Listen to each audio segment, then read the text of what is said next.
வெற்றிமாறனுடைய birthday ஸ்பெஷலா ஃபைனலா இந்த எஸ்டா ஃபார்டன் படத்துக்கான அனௌன்ஸ்மெண்ட்டை ரிலீஸ் பண்ணிட்டாங்க.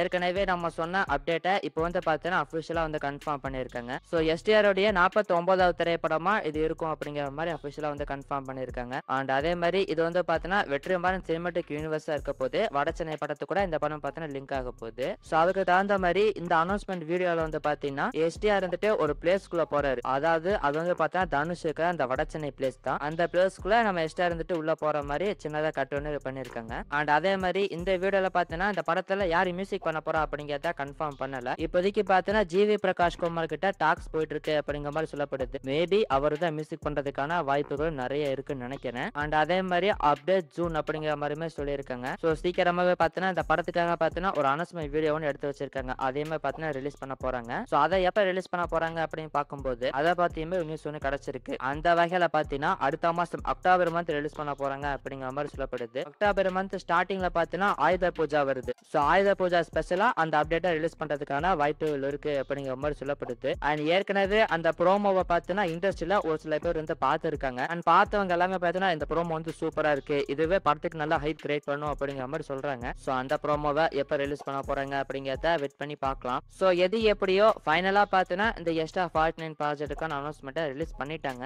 சோ இந்த ப்ராஜெக்ட் பத்தி உங்களோட ஒப்பீனியன் என்ன அப்படிங்கறத மறக்காம இந்த வீடியோவுடைய கமெண்ட் செக்ஷன்ல சொல்லுங்க. அண்ட் வாடிவாசல் ப்ராஜெக்ட் பத்தியுமே ஒரு அப்டேட் ஒன்று கிடைச்சிருக்கு. ஸோ அந்த வகையில பாத்தீங்கன்னா சூர்யாவுடைய 50வது திரைப்படமா இந்த வாடிவாசல் ப்ராஜெக்ட் வந்து இருக்க போகுது அப்படிங்கிற மாதிரி ஒரு நியூஸ் ஒன்று கிடைச்சிருக்கு. ஸோ இப்போ வெற்றிமாறன் பார்த்தீங்கன்னா இந்த எஸ்டா 49 ப்ராஜெக்டை முடிச்சுட்டு அதுக்கப்புறம் வடச்சென்னை 2 ப்ராஜெக்டை முடிச்சுட்டு வாடிவாசல் ப்ராஜெக்டை ஸ்டார்ட் பண்ணுவாரு. 2027 எண்டில் அந்த ப்ராஜெக்டை ஸ்டார்ட் பண்ணிடுவாங்க அப்படிங்கிற மாதிரி சொல்லப்படுது. ஆனா வெற்றிமாறனை பார்த்தா நம்ம எல்லாருக்குமே தெரியுமே அவர் அதுக்குள்ள 2 ப்ராஜெக்டை முடிச்சிருவாரு. எனக்கு தெரிஞ்சு இந்த ப்ராஜெக்டை பார்த்தீங்கன்னா எப்ப முடிப்பாருங்கிறது தெரியாது. ஸோ இதுல வடச்சென்னை 2 ப்ராஜெக்ட் முடிச்சிட்டு வாடிவாசல் ப்ராஜெக்ட் சீக்கிரமா ஸ்டார்ட் பண்ணுவாரா அப்படிங்கிறது ஒரு டவுட் தான். ஆனா இப்போதைக்கு இந்த வாடிவாசல் ப்ராஜெக்ட் வந்து சூர்யாவுடைய 50வது ப்ராஜெக்டா இருக்கும் அப்படிங்கிற மாதிரி சொல்லப்படுது. இப்போதைக்கு இது வந்து கன்ஃபார்ம்டு கிடையாது. ஸோ என்ன பண்ண போறாங்க அப்படிங்கிறது ஃபியூச்சர்ல தான் நம்மளுக்கு தெரிய வரும். வெயிட் பண்ணி பார்ப்போம். ஆக்டர் விஷால் வந்து பாத்தீங்கன்னா இப்ப மகுடம் திரைப்படத்தில் நடிச்சிட்டு இருக்காரு. சோ இந்த படத்தை பத்தி ஒரு கான்ட்ரவர்சி நியூஸ் ஒன்று இப்ப லேட்டஸ்டா வந்திருந்தது. எல்லாரும் கேள்விப்பட்டிருப்பீங்கன்னு நினைக்கிறேன். அதாவது இந்த படத்துல டேரக்டர்னா ரவி அரசுக்கும் நம்ம விஷாலுக்கும் ஏதோ ஒரு பிரச்சனை வந்துருச்சு. அதனால இந்த ப்ராஜெக்ட்ல இருந்து ரவி அரசு விலகிட்டாரு. இப்ப விஷால் தான் படத்தை டைரக்ஷன் பண்ண போறாரு அப்படிங்கிற மாதிரிலாம் நியூஸ்லாம் வந்திருந்தது. ஆக்சுவலா இது வந்து பாத்தீங்கன்னா புதுசு கிடையாது. விஷால் வந்து பாத்தீங்கன்னா ஏகப்பட்ட படத்தை இந்த மாதிரி பிரச்சனை எல்லாம் பண்ணிருக்காரு. நல்லா படம் பண்ணிட்டு இருப்பாங்க. திடீர்னு டேரக்டர் கூட சொல்றது விஷால் அந்த படத்தை வந்து முடிச்சிருவாரு. சோ இப்ப அதே மாதிரிதான் இந்த மகுடம் திரைப்படமும் நடக்க போகுது அப்படிங்கிற மாதிரி நியூஸ்லாம் வந்திருந்தது. சோ அதை பத்தி நம்மளுக்கு கிடைச்சிருக்கிற ஒரு நியூஸ் என்ன அப்படின்னு பாத்தீங்கன்னா அதாவது டேரக்டர் ரவி அரசு வந்து பாத்தீங்கன்னா ஏதோ ஒரு நாள் வராம இருந்திருக்கு. அவருக்கு வந்து உடம்பு சரியில்லையா என்ன எது அப்படிங்கிறது தெரியல. ஏதோ ஒரு நாள் மட்டும் வராம இருந்திருக்காரு. அந்த ஒரு நாள் மட்டும் பாத்தீங்கன்னா விஷால் வந்துட்டு ஷூட்டிங் நடத்தி இருக்காரு. அந்த ஒரு நாள் விஷால் வந்துட்டு ஷூட்டிங் நடத்தினதை வச்சுதான் இப்ப விஷாலுக்கும் ரவி அரசுக்கும் சண்டை வந்துருச்சு அப்படிங்கிற மாதிரி சொல்லிட்டு இருக்காங்க. ஆக்சுவலா அது வந்து அப்படி கிடையாது. ரவி அரசு வந்து பாத்தீங்கன்னா ஏதோ ஒரு நாள் ஷூட்டிங் வராம இருந்திருக்காரு. காய்ச்சலா என்ன எதுங்கிறது தெரியல. அதனால ஒரு நாள் மட்டும் ஷூட்டிங் வராம இருந்திருக்காரு. அந்த ஒரு நாளை மட்டும் பாத்தீங்கன்னா விஷால் வந்துட்டு டைரக்ட் பண்ணிருக்காரு. சோ இப்ப ரவி அரசு வந்து பாத்தீங்கன்னா ஜாயின் பண்ணிட்டாரு. படத்துக்கான அடுத்த ஷெட்யூல் வந்து பாத்தீங்கன்னா சீக்கிரமா ஸ்டார்ட் பண்ண போறாங்க அப்படிங்கிற மாதிரி சொல்லப்படுது. சோ இந்த கான்ட்ரவர்சி நியூஸ் பத்தி நீங்க நினைக்கிறீங்க அப்படிங்கறத கமெண்ட் செக்ஷன்ல சொல்லுங்க. ஆக்டர் தனுஷ் எடுத்துக்கிட்டோம் அப்படின்னா இப்ப அக்டோபர் 1ஆம் தேதி அவருடைய இட்லி கடை திரைப்படம் தியேட்டர்ஸ்ல ரிலீஸ் ஆக போகுது. சோ இப்ப வந்து பாத்தீங்கன்னா D54 அந்த ப்ராஜெக்ட நடிச்சிட்டு இருக்காரு. சோ இதை முடிச்சதுக்கு அப்புறமா அடுத்த D55 ராஜ்குமார் பெரியசாமி அந்த ப்ராஜெக்ட தனுஷ் வந்து ஸ்டார்ட் பண்ணுவாரு. சோ இப்ப D55 ப்ராஜெக்ட் பத்தி லேட்டஸ்டா கிடைச்சிருக்கிற ஒரு நியூஸ் என்ன அப்படின்னு பாத்தீங்கன்னா அந்த படத்துல ஃபீமேல் லீட் பண்றதுக்காக ஆக்ட்ரஸ் மீனாட்சி சௌத்ரி அவங்க கிட்ட டாக்ஸ் போயிட்டு இருக்கு அப்படிங்கிற மாதிரி ஒரு நியூஸ் ஒன்று கிடைச்சிருக்கு. இன்னும் பார்த்தீங்கன்னா அவங்க ஃபைனலைஸ் ஆகல. இப்போதைக்கு அவங்கள்ட்ட டாக்ஸ் போயிட்டு இருக்கு அப்படிங்கிற மாதிரி சொல்லப்படுது. ஸோ இந்த D55 ப்ராஜெக்ட் முடிச்சதுக்கு அப்புறமா தனுஷ் வந்து பார்த்தீங்கன்னா அடுத்த H1 ப்ராஜெக்ட் ஸ்டார்ட் பண்ண போறாரு அப்படிங்கிறத நம்ம ஏற்கனவே சொல்லியிருக்கோம். ஸோ இது போக பார்த்தீங்கன்னா வடச்சென்னை 2 கலாம் அண்ட் லபர் பந்து ரைட்டர் தமிழரசன் பச்சமுத்து அவரோட இயக்கத்துல ஒரு படம் அப்படின்னு சொல்லிட்டு ஏகப்பட்ட லைனப் வந்து தனுஷ் வந்து வச்சிருக்காரு.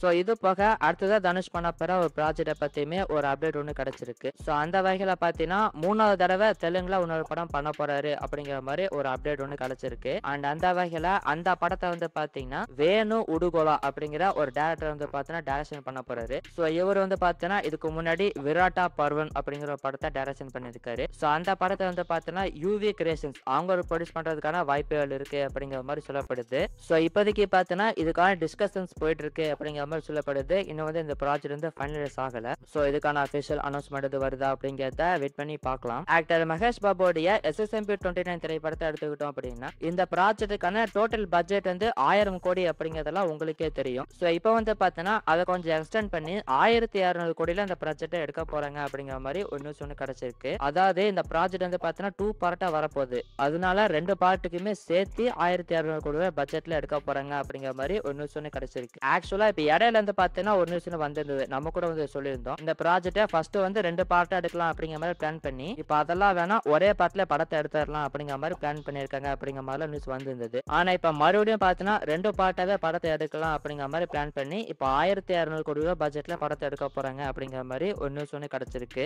ஸோ இது போக இந்த படத்தை வந்து பார்த்தீங்கன்னா 120 கண்ட்ரீஸ்ல ரிலீஸ் பண்றதுக்கு பிளான் பண்ணிருக்காங்க அப்படிங்கிற மாதிரி ஒரு நியூஸ் ஒன்று கிடைச்சிருக்கு. அண்ட் ஆல்சோ இந்த படத்தை வந்து பார்த்தீங்கன்னா 2027 மார்ச் மாசம் 25ஆம் தேதி ரிலீஸ் பண்றதுக்கு பிளான் பண்ணிருக்காங்க அப்படிங்கிற மாதிரி சொல்லப்படுது. ஸோ இதுக்கு முன்னாடி நம்ம இந்தியாவில் பார்த்தீங்கன்னா சல்மான் கான் அவர்களுடைய கிசிகா பை கிசிகா ஜான் அந்த திரைப்படம் அண்ட் ஷாருக் கானுடைய பதான் திரைப்படம் அண்ட் ஹிருத்திக் ரோஷனுடைய விக்ரம் வேதா திரைப்படம் இந்த படங்கள் மட்டும்தான் வந்து 100 கண்ட்ரிக்கு மேல ரிலீஸ் ஆயிருக்கு. அடுத்ததா இந்த SSMP 29 திரைப்படம் வந்து பாத்தீங்கன்னா 120 கண்ட்ரீஸ்ல ரிலீஸ் ஆக போகுது அப்படிங்கிற மாதிரி ஒரு நியூஸ் ஒன்று கிடைச்சிருக்கு. ஸோ அந்த வகையில இந்த படத்தை வந்து பார்த்தோன்னா ஒரு மேசிவ் கிராண்ட் ரிலீஸா வந்து பிளான் பண்ணியிருக்காங்க. ஸோ இதை பத்தி நீங்க நினைக்கிறீங்க அப்படிங்கிறத கமெண்ட் செக்ஷன்ல சொல்லுங்க. தளபதி விஜயுடைய சன்னான ஜேசு செஞ்சாவில் எடுத்துக்கிட்டோம் அப்படின்னா அவரோட ஃபர்ஸ்ட் திரைப்படத்தை சந்தேக வச்சு வச்சு எடுத்துட்டு இருக்காரு. ஸோ அந்த ப்ராஜெக்ட் பத்தி இப்போ லேட்டஸ்டா வர ஒரு நியூஸ் என்ன அப்படின்னு பாத்தீங்கன்னா அந்த படத்துக்கான ஃபுல் ஷூட்டிங்குமே கம்ப்ளீட் பண்ணி முடிக்க போறாங்க அப்படிங்கிற மாதிரி ஒரு நியூஸ் ஒன்று கிடைச்சிருக்கு. ஒரே ஒரு சாங் ஷூட் மட்டும் தான் பெண்டிங் இருக்கு அப்படிங்கிற மாதிரி சொல்லப்படுது. ஸோ இப்போ லைக்கா வந்து பார்த்தீங்கன்னா கொஞ்சம் ஃபண்ட் இஷ்யூல இருக்காங்க. ஸோ அவங்கள்ட்ட இருந்து ஃபண்ட் வந்த உடனே இமிடியேட்டா அந்த ப்ராஜெக்டை கம்ப்ளீட் பண்ணி முடிச்சிருவாங்க அப்படிங்கிற மாதிரி ஒரு நியூஸ் ஒன்று கிடைச்சிருக்கு. ஸோ இந்த படத்தை வந்து பார்த்தீங்கன்னா இந்த இயர் எண்டு அல்லது அடுத்த வருஷம் ஃபர்ஸ்ட் ஹாஃப்குள்ள படத்தை ரிலீஸ் பண்ணிடுவாங்க அப்படிங்கிற மாதிரி ஒரு நியூஸ் ஒன்று கிடைச்சிருக்கு. ஸோ என்ன பண்ண போறாங்க அப்படிங்கிறத வெயிட் பண்ணி பார்ப்போம். மேக்ஸ் படத்துடைய காம்போவான விவேக் ஆத்ரியா அண்ட் கிச்சா சுதீப் இவங்க 2 பேரும் சேர்ந்து இன்னொரு ப்ராஜெக்ட் பண்ண போறாங்க அப்படிங்கிறத நம்ம ஏற்கனவே சொல்லியிருக்கோம். ஸோ இப்போ இந்த ப்ராஜெக்ட் வந்து பார்த்தீங்கன்னா அஃபிஷியலாகவே கன்ஃபார்ம் பண்ணிட்டாங்க. ஸோ இந்த ப்ராஜெக்ட்டுக்கு வந்து பார்த்தீங்கன்னா மார்க் அப்படிங்கிற மாதிரி டைட்டில் வச்சிருக்காங்க. மேக்ஸ் படத்தில் பார்த்தீங்கன்னா கிச்சா சுதீப் வந்துட்டு ஒரு போலீஸ் ஆஃபீஸரா வருவாரு. இந்த படத்தில் பார்த்தீங்கன்னா ஒரு கேங்ஸ்டரா வர போறாரு. ஸோ இந்த படம் வந்து பார்த்தீங்கன்னா இந்த வருஷம் கிறிஸ்மஸ்க்கு ரிலீஸ் ஆக போகுது அப்படிங்கிற மாதிரி அஃபிஷியலாக கன்ஃபார்ம் பண்ணியிருக்காங்க. வெயிட் பண்ணி பார்ப்போம்.